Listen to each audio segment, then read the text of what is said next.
Hey guys, it's Brandon, aka B.Rich Beauty, aka your beauty best friend. Happy Monday, y'all! The Atlanta Housewives are still looking for new cast members. We're recapping the Real Housewives of Potomac today. And will the Olympic athletes have to sleep on cardboard boxes? We're talking about that and a lot more. You know what to do. Grab your tea, grab your beverage. Let go!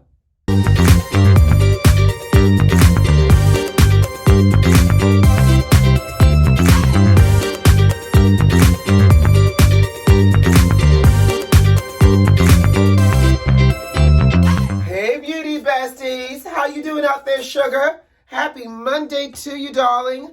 Did you have a good weekend? You know I've missed you. I had a great vacation with some of my closest friends celebrating my homeboy DJ Richie Sky's birthday. We went to PVR in Mexico, and what I learned for sure, what I know for sure, I should say, is one, I love PVR. That was my second time going, and it's now my new favorite destination. That's first piece.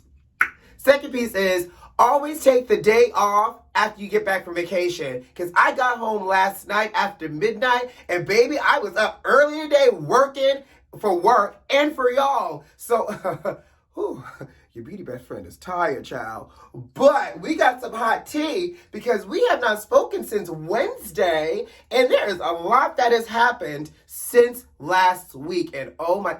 By the way, I also am going to put together a little bit of a travel blog so you guys can see some of my adventures from PVR as well. So stay tuned for that. But you guys ready to jump into our first topic? Let's do it.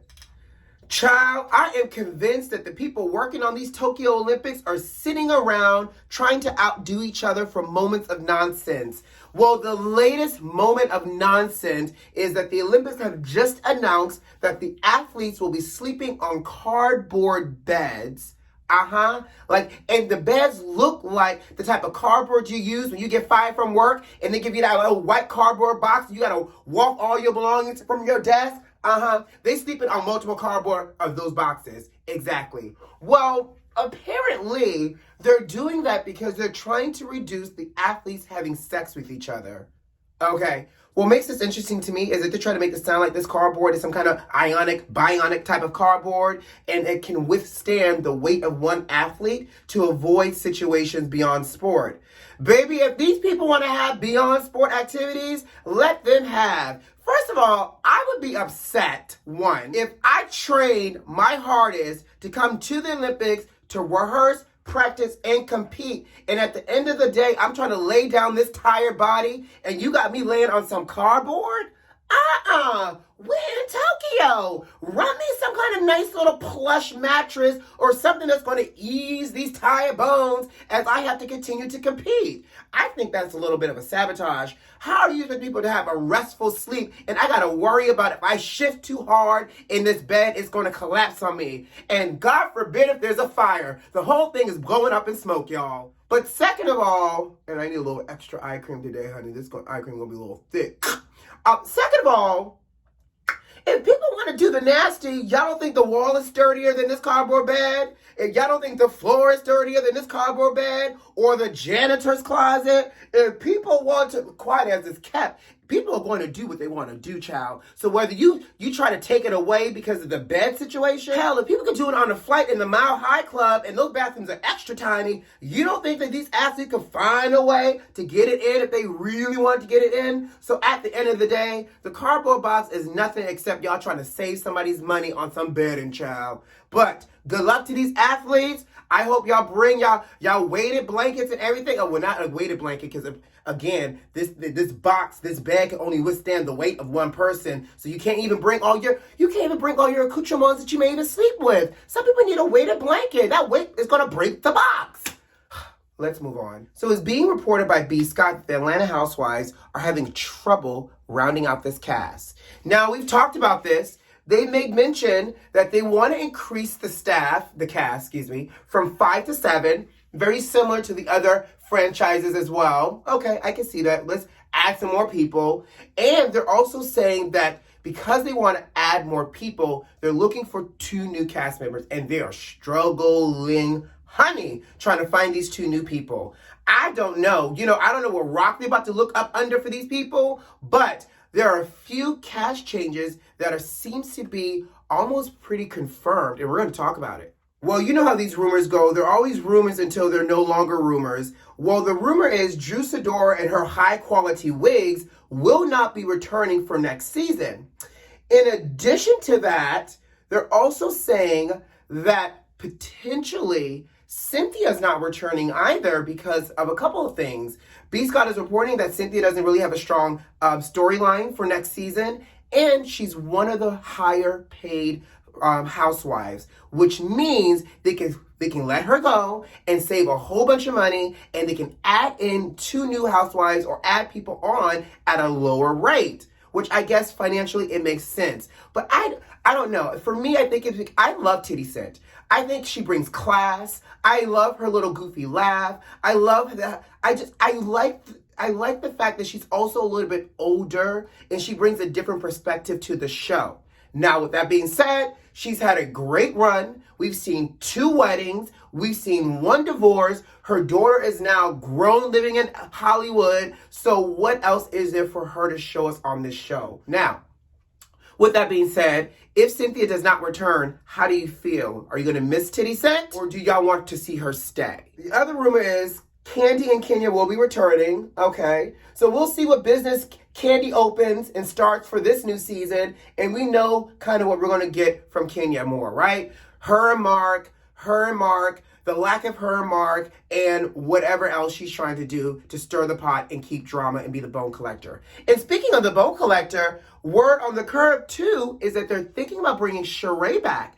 Now, do we want Sheree back? She seems to be the on-again, off-again housewife, and I was having a conversation with a friend over the weekend about it, and we were talking that if they were to bring her back, she's almost like that spare tire that you keep in your car that you need to pull out only when in emergencies. So I feel like if they can't find, 2 brand new housewives, we may get 1 and a spare, which would be Sheree.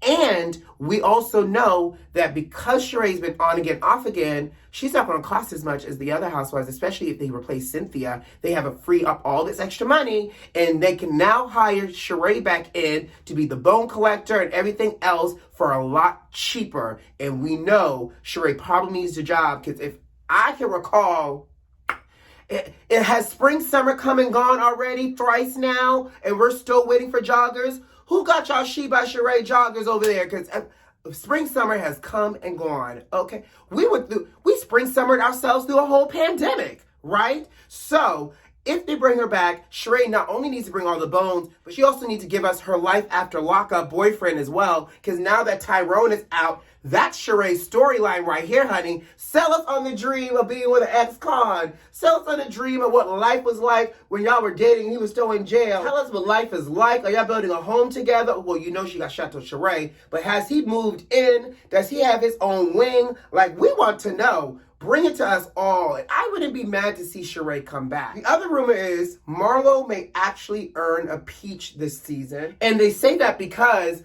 Marlo now has a little bit of a personal life storyline, because Marlo wasn't showing us how she was earning her money, y'all. But Marlo now takes care of her 2 nephews full time, so it gives us a little bit more of a personal life about Marlo and her family. So what we do know is Marlo makes for great television and great fashion. So I wouldn't be upset if Marlo became a full-time peach holder, but I do want to know, where is she getting these coinage from for these fashions and everything else, honey? Because, look, the math from Marlo's life ain't mathing up for us to have such a luxurious life, okay? So run us the backstory for that, and let us see what life is like as Auntie Marlo plays Auntie Marlo. Now, you know who the breakout star is supposed to be for this season, honey? Miss Portia for real. Everything that surrounded Portia with this whole relationship with Simon Guobadia, everything else with her old relationship with Dennis, we want to see it. Well, apparently, Portia's nervous about returning because she doesn't want the backlash of this whole situation with her and Simon, nor does she want to really speak about it and go into a lot of details. Hi, tap, tap. Is this thing on? Is this thing on? Portia says, you're on the Real Housewives of Atlanta. This is what you signed up for. Real. Give us the real, sis. You started dating your ex-cast member's husband. We want to see all the smoke. We want to know how's the wedding planning coming along. I want to see how he works well with Dennis. We want to see all of it, because what we do see is the fact that you all are posting loving photos and everything of each other, but we want to see y'all in person, honey. We want to see what this relationship looks like on camera. Now, in addition to that, you know she's also getting her spinoff show, and apparently it's going to be 8 episodes. If you're going to give us an 8-episode spinoff portion for real, you might as well go ahead and give us all 17, 18 episodes for a new season, for season 14. What y'all think out there? If she did not return, would you feel some kind of salty? Let me know. Speaking of Simon, did y'all see that his soon-to-be ex-wife Fallon's new boyfriend, Jalen, posted a photo of those two, proclaiming his love for Fallon? Baby, it looked like Simon was giving us an advanced version. How much money we owe Simon for this? Because he gave us an early screening of what was to come. If y'all recall correctly, Simon called this out right when all of this stuff with him and Portia and Fallon was going down. Simon said that Fallon cheated on him. Simon said that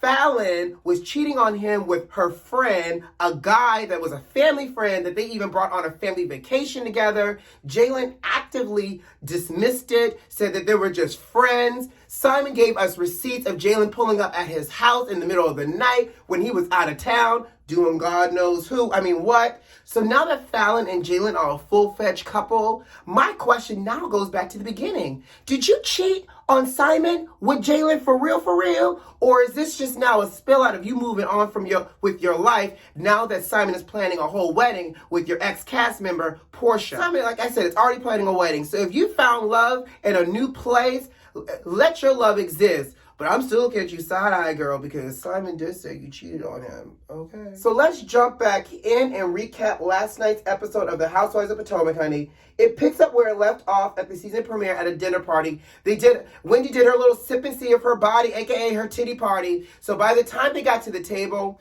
we pick up where Giselle and Karen are still beefing and fighting. And I thought it was hilarious, y'all. Karen was all about this hot box and saying that Giselle, let's talk about Sing Sing.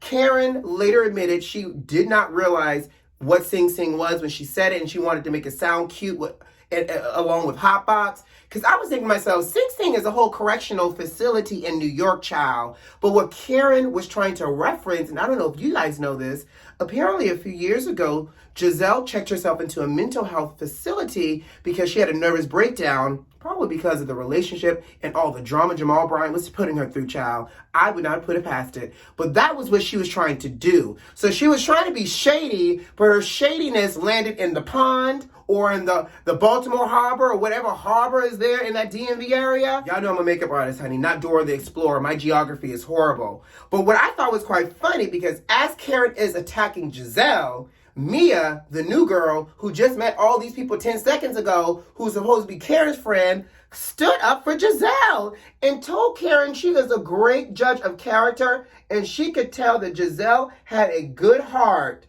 And you know what? Good for Mia wanting to do the right thing, but I'd have been like, I brought you here, sis. You just met these heifers 5 seconds ago and you taking up for somebody you don't know and I'm supposed to be your friend and you sitting across from me?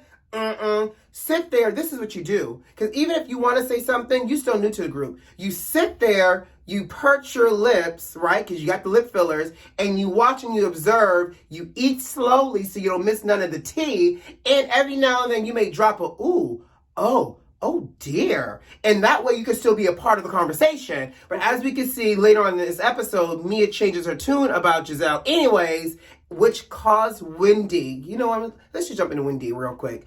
Wendy is really working hard on securing herself this champagne flute for this season, honey. She says, I got these and this back here to pay off. I need my check. Wendy is coming hard for Mia. And Wendy was the new girl last season. Wendy didn't get it as hard as she's giving it to Mia already out the gate at episode 2. She said, sis, one, you didn't know how old you were. Now, you're saying this, you're saying that. Sounds like a lot of lies. And by the way, Wendy, I know. I too laughed when Mia says, ooh, how old am I? I need to look at my ID. I thought it was quite comical, but I can't judge her because if anybody has ever hung around with me, I do the same exact thing. I can never remember how old I am. But now Wendy has a whole new tagline this season, Zen Wen, as she tries to peddle her new candle line. She's being smart. She's using her platform to push a new business. We see you, Wendy, but don't give up that political commentator job just yet, sis, because we don't know how these candles gonna do. We do get a chance to see Mia's home life.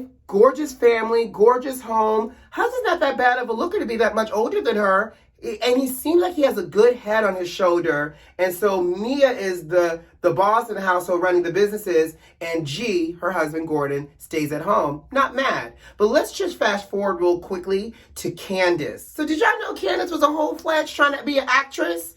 I did not know. And now Chris is managing her career with no experience. But we're going to see how that works.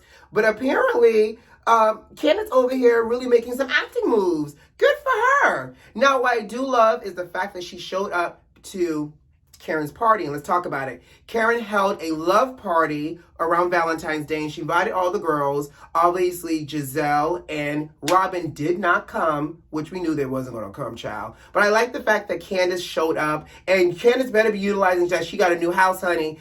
Karen said, maybe let's have coffee, tea next week without missing a beat. Candace was like, well, I would love for you to see the new house. Just coming over. So now we're entertaining. Make sure you give Karen more than just chop up fruit. Add a muffin to it and some tea, and you'll be good, Candace. Y'all know what's real funny? I didn't even talk about Ashley Darby on the first video because she's so unassuming. She's so quiet to me that it's just like, I forget about her at times. She's a little plain Jane, and that's not necessarily a bad thing. I feel like it's always the same thing between her and Dean. Sex life, lack of sex life, baby, postpartum depression, trying to find her way. And I'm like, it's okay. But I will say this. She came to Karen's party. She looked so cute in her Converse as she sat there and ate her food. Now, what I thought was really hilarious is because there's a scene where Ashley Moms comes to visit her. I'm all down for progressive relationships, and God knows I have a great relationship with my mother. Love her. But there are a few things I'm willing to talk to my parents about, and there are a few things I'm not willing to talk to my parents about. And the fact that Ashley told her mama that in her sex life while she's pregnant, God gave her more than one hole to satisfy her man in order to keep her man from roaming. We don't need to... Does your mama really want to know that you're utilizing all your orifices, Ashley? I'm sure and it felt uncomfortable, and it looks like they probably had these type of conversations because she was like, well, you got to make sure you keep the person pleasured. Awkward AF. And the fact that the mama even knows the husband, the son-in-law so well, she goes, I bet you're glad that you have a nanny that does not have a figure 8 shape. What does that say about your marriage and your relationship? Well, I guess we do know what it would say, child, because we know what the blog have said in the past, and we know that they like to get down together, honey. They can have a whole in-house menage a trois. The last thing I have to say about Karen's party is the comments about Mia and her surgeries and the fact that they brought up Mia's bean surgery again. And they called it a bean surgery, her little surgery for down there, right? So I'm going to just use that term for the rest of the video. So Candace was late to the party. Candace goes, well, girl, how beat up was the bean? And the fact that they played this couples game and they said, how did you meet your spouse? And Mia said, I met my husband at the strip club. I was a bartender. I love me some Candace Dillard Bassett. She said, if Mia was a bartender, I'm a white man. And on that note, baby, I am through with this episode. I hope you guys enjoyed these recaps. Do you like when we recap the Housewives franchise? Because I got to talk about Love and Marriage Huntsville as well. I want to know, because I curate all my content for you all. But let me know what you guys think about the recaps here. Now, before I get out of here, a couple of condolences. Biz Markie died when I was on vacation. So I just want to shout out Biz Markie, a legend, an icon gone too soon. He was 57? Good gravy. Condolences to his family and his friends and everybody else, right? And breaking news today, Keisha Cole's mother, Frankie, everybody's favorite reality mother, Miss Frankie in the house.